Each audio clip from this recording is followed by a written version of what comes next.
What's up, guys? My name's Connor. I'm a fitness coach and personal trainer here in South Florida. I want to go over a few reasons why you, as a personal trainer, are struggling as a fitness coach. Okay, so number one is learning how to use a shovel before selling the shovel. Okay, what I mean by that is that you're not even in shape before you're trying to help other people get in shape. I know there's this trend where it's like, oh, you don't need to be in crazy shape to be able to be a coach or trainer. I think that's a bunch of bull. If you don't look like you know what you're talking about and don't present yourself a certain way, you're not gonna have a successful fitness business. It's as simple as that, okay? So if you're not someone that your clients wanna look like or wanna be like, or have some sort of physique that looks like you know what you're talking about, no one's gonna work with you. No one's gonna pay you 100, 150, 200 bucks an hour to be able to train them if you don't even look like you know what you're doing, if you need the help that you're trying to help them with, okay? So that's a big one. So looking a certain way, presenting yourself in a certain way is huge. Get in good shape, wear nice clothes, wear Lulu, wear Alo. Do you have to wear that? No, but does it help you look like you're a personal trainer who actually knows what they're talking about and presents himself well?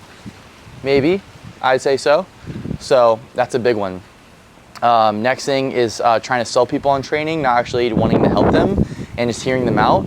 Okay, so a lot of people, you know, maybe you have your consultation call, you're meeting them in person, whatever the case is. You know, you're thinking of like, I need to sell them on a training program or a package, wherever the case is, versus listening to their actual problems and their needs. Okay, so that's a big one. Another thing is marketing. Okay, so you're not really presenting yourself in your local space as like the go-to authority in your area. So you don't really set a plan for yourself because you have to treat this like a business. Okay, so if you wake up and you're like, okay, I want to make 10 grand a month as a trainer, I need to get more clients, how am I going to do that? Okay, but if you just sit there doom scrolling all day, don't do anything, don't have a plan, okay, you're screwed. So you got to wake up, say, I'm going to make a couple of videos on eating, training, whatever free value you can put out, and then you're going to run an ad to be able to get actual leads, to actually have the calls to get new clients. Okay, so but if you're just sitting there doom scrolling, not really putting in any effort, how are you gonna expect to be successful in anything? Okay, so same thing with training. So same kind of thing.